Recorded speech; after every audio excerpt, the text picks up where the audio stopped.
Israel আমেরিকার যৌথ হামলার পর প্রতিশোধের আগুনে পুড়তে থাকা ইরান যেন কোনো কিছুকেই তোয়াক্কা করছে না। একের পর এক উপসাগরীয় দেশগুলোকে নরকে পরিণত করার জন্য প্রতিজ্ঞাবদ্ধ হয়েছে দেশটির সামরিক বাহিনী। সবশেষ আবারও কুয়েতে মার্কিন বাহিনীর উপর হামলা চালিয়েছে ইরান। এবার ড্রোন ব্যবহার করে ওই হামলা চালানো হয়েছে। ইরানি সংবাদ সংস্থা তাসনিম নিউজ এজেন্সি জানিয়েছে, কুয়েতে যুক্তরাষ্ট্রের ঘাঁটি আরিফ জানে অবস্থিত মার্কিন বাহিনীর উপর ড্রোন হামলা চালিয়েছে ইরান।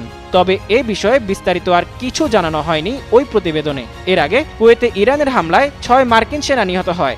গত শনিবার ইরানের যুক্তরাষ্ট্র ও ইসরায়েলের হামলার জবাবে পাল্টা হামলা শুরু করে তেহরান। এর আগে ইসরায়েলের ঘনিষ্ঠ দক্ষিণ কক্সাসের আজারবাইজানে ড্রোন হামলা চালায় দেশটি।